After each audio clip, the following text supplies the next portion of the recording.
Penguin Random House Audio presents Radical Hope, Letters of Love and Dissent in Dangerous Times. Edited by Carolina de Robertis. Read for you by Adenrele Ojo and Kaleo Griffith. This is precisely the time when artists go to work. We speak, we write, we do language. That is how civilizations heal. Toni Morrison, No Place for Self-Pity, No Room for Fear. The Nation, March 23, 2015. A Symphony of Voices. Carolina de Robertis. Dear listener, 3 days after the 2016 election, I sat at my writing desk, overwhelmed by grief. I was not alone. Like many people, like you perhaps, I'd had trouble sleeping and had already engaged in many conversations with friends and family, students and colleagues, in person and on social media, about the spike in hate crimes, the pain and outrage, the devastation to come. In my grief, I thought about many things. I thought about all the hard-won civil rights gains of the past 50 years, now under a new level of threat. I thought about the many communities, including immigrants, people of color, gay and transgender people, women, Muslims, Jews, progressives from all walks of life, now bracing themselves, or ourselves, for I belong to some of those groups, for an era of increased vulnerability. I thought about climate change, the Supreme Court, democracy, other nations affected, watching, the future near and far. I thought about a friend's daughter, age 7, Black, born in the USA, who said she was scared that Trump would make her family leave the country, and another friend's son, age 4, who has 2 mothers, just as my children do. He asked whether their family would be torn apart. I thought about my son, who was born days after Obama was first inaugurated, and had therefore always lived in a nation in which someone like him, Black and multiracial, child of an immigrant, could be president. For months, my son had been talking about using his kung fu skills to defend his Mexican friends from Trump and his wall. On November 9th, he did not want to get out of bed for school because, he said, he refused to set foot in a nation where Trump was president. It was not an act of fear. It was a boycott. I thought about my 4-year-old daughter's words about Trump, spoken out of the blue. We're not beautiful to him. Nobody told me that. It's just a feeling I have. I also thought about my grandmother, a poet and activist in Uruguay who died during the dictatorship.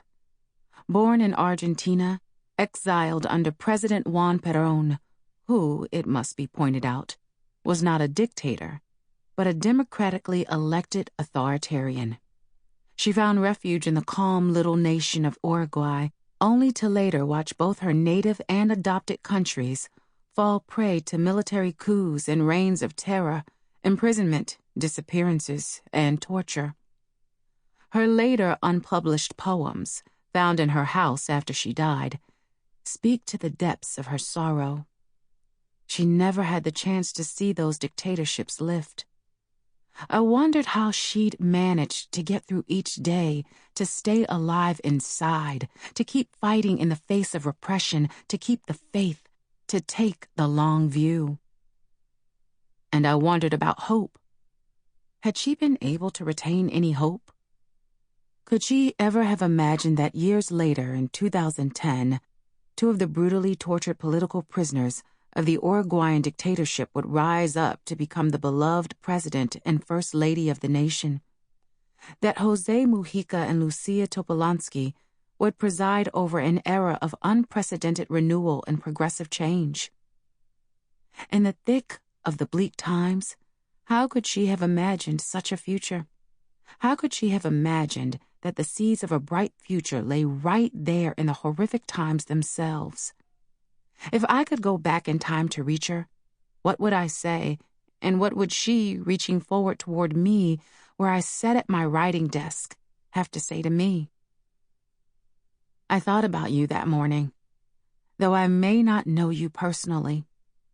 I thought about the long journey ahead for you and for me and for all of us, and I wondered what we would do, what we could do, what we must do, to get through these times as intact as possible, keeping sight of the long view, striving to stay sane, awake, engaged, and steadfast in the face of backlash and threats to the communities and values and democracy we hold dear. With all of that in mind, I started reaching out to writers to ask them to join me in what at first was a rather strange and nebulous concept, a collection of love letters in response to these political times.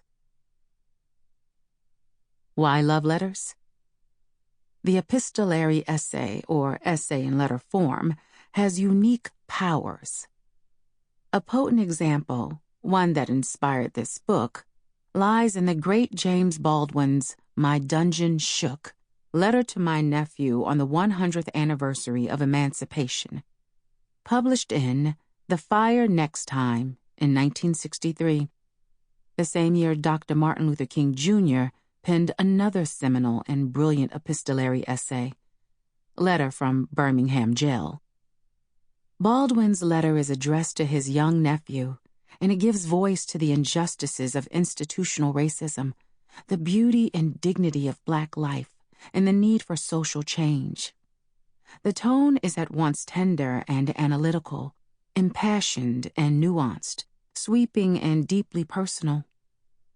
Baldwin showed us that letter essays, as a form, are perfectly situated to blend incisive political thought with intimate reflections, to fold them into a single embrace.